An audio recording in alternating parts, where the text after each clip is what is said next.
E sabe que eu tava olhando um negócio que me deixou preocupado. Preocupado, que é assim que soletra, né, Weintraub? Preocupado. E que é o seguinte, cadê as quadrilhas? Eu fiquei... Não é quadrilha de São João, não. É quadrilha de ladrão, de vigarista, de bandido. Porque olha só, a gente se acostumou com uma explicação fácil para roubança no Brasil. Super fácil. Então era assim, você ia entrevistar o Deltan Dallagnol e ele dizia o seguinte, a gente vivia num país da impunidade pro colarinho branco. Então ninguém era punido, nenhum centavo era recuperado, empresários e políticos, eles armavam um esquema brutal, tomaram um belo de um dinheiro e a gente fez a Lava Jato, 5 anos de investigação, nós pegamos 14 bilhões de reais. A corrupção foi desnudada. Ele usa essa expressão, a corrupção política foi desnudada. Ah, legal, bacana, eu acho bom, tem que desnudar mesmo a corrupção. Bom, aí a gente tem o seguinte quadro. Nós estamos, nesse momento, entregando o auxílio emergencial, que é uma coisa vital. Mais de 80 bilhões de reais já pagos a 64 milhões de pessoas. Segundo o Tribunal de Contas da União, pelo menos 8 milhões de pessoas não deveriam ter recebido. Só lembrando, a Lava Jato, 14 bilhões de reais de desvios recuperados. 8 milhões de pessoas não deveriam estar recebendo o auxílio emergencial. Significa, tem pessoas que provavelmente deveriam estar recebendo e não estão, mas tem 8 milhões de pessoas que não deveriam estar recebendo, que diz o Tribunal de Contas da União. Isso representa 3,6 bilhões de reais por mês de dinheiro entregue a quem não deveria recebê-lo. É um desvio, é uma despesa indevida. 3,6 vezes 3, que é o auxílio emergencial é de 3 meses e vai se estender, nós estamos falando em 10 bi, mais um quebrado. O quebrado é mais de bi, né? 10 bi, 11 bi de reais. Quase os 14 da Lava Jato. Só aqui no auxílio emergencial. Quem é a quadrilha que está explorando isso? Tem uma quadrilha? Qual é a quadrilha? Uma quadrilha que reúne 8 milhões de pessoas? É possível existir isso? Uma quadrilha que envolve 70 mil militares? Claro que não. Quer dizer, tem alguém que chegou para os 70 mil e falou, gente, vamos fazer? Ou foram iniciativas individuais de gente que acha que deve receber. Você vai olhar no Tribunal Superior Eleitoral e você vai encontrar gente que doou dinheiro para a campanha que recebeu auxílio emergencial. Como é que o cara doou dinheiro para a campanha e recebe auxílio emergencial? Doou mais de 10 mil reais. Como pode isso? Estou falando do auxílio emergencial. Agora vamos ficar no mesmo assunto, que é a pandemia. Durante a Copa do Mundo, o Brasil investiu 25 bilhões de reais num mar de sacanagem sem precedentes. Falamos disso aqui, o Felipe Bueno tem esse tema como algo que o incomoda particularmente, sempre chama atenção para isso. 25 bilhões de reais em 10 cidades, 12 cidades, sei lá. Obras que não ficaram prontas e não vão ficar prontas. E não tem por que ficar prontas mais. Elefantes brancos, com 25 bilhões de reais, a taxa de desvio foi monumental. Estádios e tal. Agora nós estamos gastando 400 bilhões de reais na área da saúde. E a Polícia Federal começa a fazer suas operações. Aí ela vai fazer uma operação e fuça daqui e chega na cidade de Aroeira, no interior da Paraíba. Ela vai fazer uma operação, chega no Amapá e encontra sacanagem. Aí ela vai no Tocantins, tem sacanagem. Daí ela vai olhar no Ceará, tem sacanagem. Aí ela vai olhar em Pernambuco, tem sacanagem. Tem sacanagem municipal, tem sacanagem estadual, tem sacanagem federal, tem sacanagem de toda parte. Com dinheiro da saúde. No Rio de Janeiro, dos 7 hospitais de campanha prometidos, 2 ficaram prontos. E nós estamos falando 2, porque é 1,5, né? O Jornal da Band botou uma equipe na porta no dia da inauguração, apareceram 5 pessoas para serem internadas naquela porcaria daquele hospital de São Gonçalo. E os outros 5 hospitais? Cadê os hospitais? Aí ontem, perdeu o emprego saiu, deixou a secretaria, o segundo secretário da Saúde, Fernando Ferri. E ele deu uma entrevista para o jornal O Globo, que é estarrecedora. Pergunta o jornalista: quais motivos fizeram o senhor pedir a exoneração da Secretaria Estadual da Saúde, 36 dias depois de ser nomeado para o cargo? Olha, não vou sujar meu CPF. É um descalabro administrativo. Tem uma série de coisas que fizeram na gestão passada e que não dá para resolver. Problemas deixados pelo Gabriel Neves, subsecretário executivo de saúde, que está preso, e pelo Fred, Carlos Frederico Duboc, ex-superintendente de orçamento e finanças, que está preso. E não sei se mais alguém vai ser preso. Até resolver todos esses imbrólios, iria demorar mais uns 2 ou 3 anos. Aí eu pensei, até um certo tempo a culpa é da gestão passada, mas depois de um certo tempo a culpa passa a ser do gestor do que assumiu. Fiquei com medo de responder na justiça.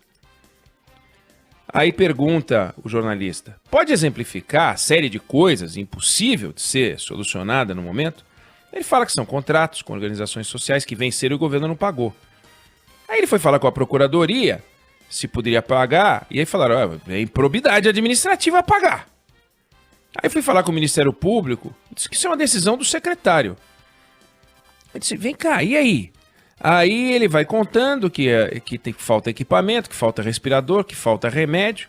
Disse que o poço é mais fundo ainda. Marcou uma reunião com representantes do sindicato dos enfermeiros para ver 240 deles tinham sido demitidos. No dia da reunião, o superintendente de finanças dele foi preso. Aí ele falou com a mulher do sindicato, ele dizendo: eu falei para a mulher do sindicato: desculpa, o Fred foi preso, o que você quer que eu faça? No dia seguinte, ela pegou um carro de som, foi para frente da secretaria, depois descobri que ela era afiliada a um partido político e ia ser candidata a vereadora. Se eu não sou isso, não dá para entrar nesse jogo. Ou seja, no Rio de Janeiro, bandalha. Bandalha em toda parte. Você sai olhando e a pergunta que eu fiz no início: Pernambuco, Amapá, Rondônia, Ceará, Tocantins, Santa Catarina, Maranhão. Cadê a quadrilha? É uma quadrilha? É aquela coisa simplificada do Dallagnol, os empreiteiros, os políticos se reunindo com os empreiteiros, os lobistas, formaram uma quadrilha, um núcleo, um cartel. Cadê o cartel que junta Rondônia, Ceará, Tocantins, Santa Catarina, Maranhão, Rio de Janeiro? Como é que pode um negócio desse? Na esfera estadual, na esfera municipal? E no auxílio emergencial? Cadê as quadrilhas? Não tem uma quadrilha. Uma quadrilha. Tem centenas de quadrilhas. A Polícia Federal não vai ter mais nome para as operações daqui para frente. Quer dizer, ou pelo menos vai ter que contratar gente para pensar em nome, porque vai acabar nome, não tem mais nome. Operação não sei mais o que, ou então vai ter que recorrer, tipo Poderoso Chefão 1, 2, 3, vai ter que ter 1, 2, 3. Porque só com nome vai acabar a língua portuguesa com esse tanto de operação.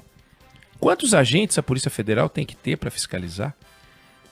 O Tribunal de Contas da União tem 1.500 caras para fiscalizar, auditar as contas da União. Como é que faz? Depois quem é que vai auditar o Tribunal de Contas? Se tiver malandragem lá, pega o Tribunal de Contas do Rio de Janeiro, prender os conselheiros do Tribunal de Contas do Estado do Rio de Janeiro. A minha pergunta é: cadê a quadrilha? Cadê a resposta fácil? Nós temos um problema sério de corrupção. É provável, é bem possível que a gente esteja diante da maior sacanagem com dinheiro público de toda a nossa história, maior que o Petrolão, porém pulverizado. Sem um Marcelo Odebrecht, sabe? Sem um Gedel, sem um Lula, sem um... Cadê o cara que você aponta? Não, esse cara aqui explica tudo. Não tem. São centenas e centenas e centenas. Você está comprando coisas exóticas, você está comprando coisa que nunca se comprou. Imagina, vamos comprar respirador, um monte de respirador. Aí o sujeito abre um escritório, 2 telefones, fica num canto qualquer e falando com algum país intermediário para tentar ver se consegue. Como é que faz? Como é que você calcula preço? Preço da hora, preço do metro quadrado? No momento que está o planeta inteiro comprando respirador, brigando por EPI, brigando por máscara, os preços obviamente não são os de sempre.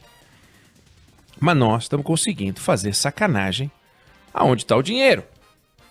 Conversava eu com o Gil Castelo Branco, da ONG Contas Abertas sobre esse assunto, e incomodado, assim, mas Gil, pelo amor de Deus, nós não temos o vigarista, que a gente pode prender e botar numa cela de vidro para todo mundo ficar olhando, o maior vigarista da história do Brasil. Não tem o rei do petrolão na versão saúde.